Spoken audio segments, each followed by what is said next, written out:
आज अपन पढ़ने वाले हैं इंडिगो, जो कि लुईस पीचर द्वारा लिखा हुआ एक महात्मा गांधी के राजनीतिक जीवन की शुरुआत का एक लेख है। चलिए अब जानते हैं इंडिगो के इंट्रोडक्शन के बारे में। In the chapter Indigo the author describe the struggle of Gandhi for the poor peasant of Champaran. इस पार्ट के अंदर जो गांधी जी है उसके संघर्ष का जिक्र किया गया है, जो कि चंपारण के गरीब किसानों के लिए गांधी जी द्वारा किया जाता है। Who had to share their crop with the British planter, और उन गरीब किसानों को अंग्रेज जमींदारों के साथ अपनी फसल है उसे शेयर करनी पड़ती थी, अर्थात बांटना पड़ता था। This made their life miserable, और इस वजह से उन किसानों की ज़िंदगी है दयनीय हो गई थी। As they were forced to grow indigo according to the 15% agreement, जैसा कि उनको 15% का जो समझौता था उसके अनुसार इंडिगो फसल उगाने के लिए बाध्य किया जाता था। Of the planting Indigo of their holdings, यानी अपनी ज़मीन के 15% हिस्से पर उन्हें केवल इंडिगो फसल उगाने के लिए बाध्य किया जाता था, और पूरी की पूरी ये इंडिगो फसल है वो किसानों से किराए के रूप में अंग्रेज ज़मींदारों द्वारा ले ली जाती थी। चलिए अब इसकी थीम को देखते हैं। इंडिगो की थीम क्या साथियों? The chapter Indigo the main theme covered by the author is that, इस पार्ट इंडिगो के अंदर जो मुख्य थीम जो ऑथर द्वारा कवर की गई है वो ये है कि how an effective leadership can overcome any problem, कि किस प्रकार एक प्रभावशाली जो नेतृत्व होता है वो किसी भी समस्या पर विजय प्राप्त कर सकता है। The chapter tells us, part हमें बताता है about the leadership shown by Mahatma Gandhi, Mahatma Gandhi द्वारा दिखाया गया जो नेतृत्व है उसके बारे में पार्ट बताता है। To secure justice for the poor indigo sharecropper of Champaran, जो कि नेतृत्व है चंपारण के गरीब किसानों के लिए न्याय हेतु दिखाया गया था। यानी चंपारण के जो गरीब किसान थे उनको न्याय दिलाने के लिए जिस प्रकार गांधी जी नेतृत्व करते हैं तो उसके बारे में ये पार्ट जिक्र करता है। चलिए इंडिगो की समरी देखते हैं। The story indigo written by Louis Fischer narrates Gandhi ji struggle for the poor peasant of Champaran. कहानी जो इंडिगो है वो लुईस पीचर द्वारा लिखी गई है, वो जिक्र करती है गांधी जी के संघर्ष का जो कि चंपारण के गरीब किसानों के लिए किया जाता है। The peasant were share cropper with the British land planters, जो किसान है वो अंग्रेज ज़मींदारों के साथ में अपनी फसल की बटाई करते थे। According to the old agreement, और एक पुराने समझौते के तहत the peasant had to produce indigo on the 15% of their land, किसानों को अपनी ज़मीन के 15% हिस्से पर इंडिगो उगानी पड़ती थी। And give it as a rent to the landlord, और अंग्रेजी ज़मींदारों को इसे किराए के रूप में देना होता था। अराउंड 1917 और 1917 के आसपास की बात है। इट वॉज टोल्ड, ये बताया गया that Germany had developed synthetic Indigo, कि जर्मनी ने संश्लेषित यानी कृत्रिम इंडिगो का विकास कर लिया था।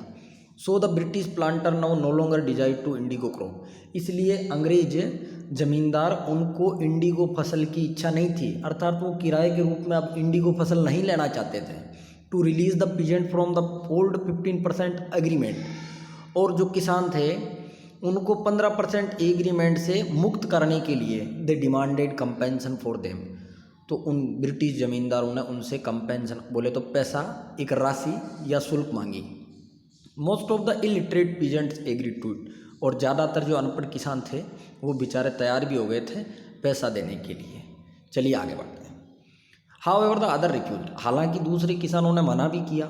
Lawyers were engage to go to the court, और वकील है वो भी कोर्ट जाने के लिए लगाए गए, अर्थात किसानों की तरफ से जो केस है वो लड़ने के लिए वकील भी नियुक्त किए गए। एट दैट टाइम, उस समय, on the request of Rajkumar Shukla A share cropper, जो एक निवेदन करता होता है, राजकुमार शुक्ला नाम का एक गरीब किसान होता है चंपारण का, वो रिक्वेस्ट करता है गांधी जी से एपियर्ड इन चंपारण, तो उसकी रिक्वेस्ट से गांधी जी वो चंपारण के अंदर एपियर होते हैं, अर्थात चंपारण के अंदर आते हैं। He fought for the poor peasant a long battle for 1 year, और गांधी जी है वो गरीब किसानों के लिए एक लंबा युद्ध या फिर लड़ाई लड़ते हैं जो कि 1 साल के लिए होती है। And manage to get justice for them, और किसी भी तरह उनके लिए न्याय प्राप्त कर लेते हैं। द पीजेंट्स नाउ गोट करेज, अब किसानों को हिम्मत आ गई थी। And became aware of their rights, और उन्हें अपने अधिकारों के बारे में अवेयर बोले तो जागरूकता मिल गई थी। Along with the political and economic struggle, और राजनीतिक और आर्थिक संघर्ष के साथ Gandhi ji worked on the social level also, Gandhi ji ने एक सामाजिक स्तर पर भी वहाँ पर चंपारण में काम किया। He made arrangement for the education, health, hygiene of the families of the poor peasant by teaching the lesson of self reliance. Gandhi ji ने आत्मनिर्भरता का पाठ पढ़ा करके उन गरीब किसानों के परिवारों को शिक्षा, स्वास्थ्य और स्वच्छता के पाठ पढ़ाए और उनके लिए अरेंजमेंट्स बोले तो व्यवस्थाएं की। It was one of the ways to forward the struggle for the Indian independence. और यहीं से गांधी जी के लिए एक रास्ता खुल गया था जो कि इंडियन इंडिपेंडेंस के लिए स्ट्रगल का खुलता था। यानी भारतीय स्वतंत्रता का जो संघर्ष है वो कहीं ना कहीं 1917 चंपारण से ही शुरू होता है। साथियों, बताना चाहूँगा ये गांधी जी का पहला आंदोलन था और इस आंदोलन के अंदर गांधी जी को सफलता मिल गई थी। तब से लगाकर गांधी जी ने पीछे मुड़ के नहीं देखा और हर आंदोलन के अंदर उन्होंने जीत प्राप्त करी। चलिए अब मेन कैरेक्टर्स के बारे में देखते हैं कि इस पार्ट में कौन कौन मेन कैरेक्टर है। राजकुमार शुक्ला, देखिए राजकुमार शुक्ला कौन है। राजकुमार Shukla was a poor शेयरक्रॉपर। Rajkumar Shukla एक गरीब किसान है who was a victim of the British landlord, जो कि अंग्रेज जमींदारों का शिकार था। यानी अंग्रेज जमींदारों ने उसको भी शिकार बनाया था। दो ही वॉज इलिटरेट, हालांकि वो अनपढ़ था। He was determined to fight against the injustice of the British landlord, लेकिन उसने दृढ़ निश्चय कर लिया था कि वो अंग्रेज जमींदारों के खिलाफ है, अन्याय के खिलाफ लड़ाई लड़ेगा। एंड फाइट देम, और उनके साथ लड़ेगा। He goes to meet Gandhi ji to seek his help, और वह गांधी जी के पास में मदद मांगने के लिए जाता है। It was because of Rajkumar Shukla, और राजकुमार शुक्ला के कारण ही Gandhi ji came to Champaran village in Bihar. Gandhi ji ये बिहार के चंपारण गांव के अंदर या जिले के अंदर आए। Later this struggle with the British landlord became a turning point in the fight of the independence of India. और बाद में जाकर पता लगता है कि जो गांधी जी का ये संघर्ष था, अंग्रेजी जमींदारों के साथ में जो संघर्ष था, वो भारतीय स्वतंत्रता के आंदोलन के लिए एक टर्निंग पॉइंट बोले तो मुड़ाव बिंदु, एक महत्वपूर्ण बिंदु बन जाता है। बताना चाहूँगा कि गांधी जी के पॉलिटिकल कैरियर का टर्निंग पॉइंट था। यहीं से गांधी जी ने अपनी राजनीति और आंदोलन करने सीखे थे। नेक्स्ट है चार्ल्स पियर एंड्रयूज। चार्ल्स पियर एंड्रयूज है वो इंग्लिश पैसिफिस्ट था, जो कि गांधी जी का एक डिवोटेड फॉलोवर था, गांधी जी का एक अनुसरण करता था।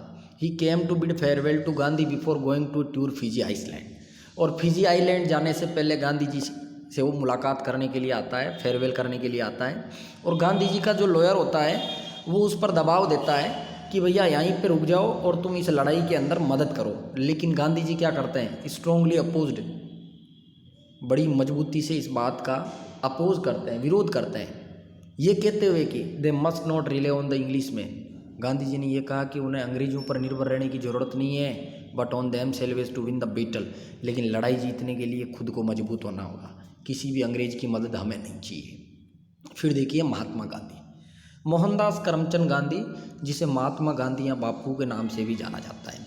ये एक highly intelligent and perspective man है, एक बहुत ही पढ़ा लिखा और बहुत ही ज़्यादा लक्ष्यों को निर्धारित करके चलने वाला व्यक्ति है। हिज फंडामेंटल प्रिंसिपल्स, उनके जो आधारभूत नियम हैं, जो सिद्धांत है, वो non violent and self reliance थे। तो ध्यान रखना साथियों, जो गांधीवादी विचारधारा के लोग होते हैं उनमें भी ये गुण पाए जाते हैं कि एक तो नॉन वायलेंस होते हैं, अहिंसात्मक होते हैं, दूसरे आत्मनिर्भर होते हैं, और तीसरी जो बात है वो ट्रूथ, यानी non violence, self reliance and truth. ये तीन बातें आपको गांधी जी के बारे में याद रखनी है। His entire political campaign for the development of the country was based on the two principle, और उनका पूरा जो राजनीतिक कैंपेन अभियान था देश के विकास के लिए, वो इन दो सिद्धांतों पर, self reliance, non violence and truth. यहाँ पर ट्रूथ भी आप जोड़ लीजिएगा साथियों, ये तीन सिद्धांत है, या फिर दो सिद्धांत आप याद रखो तो सेल्फ रिलायंस की जगह आप ट्रूथ याद रख लेना, नॉन वायलेंस एंड ट्रूथ। तो ये थे पार्ट के कैरेक्टर्स।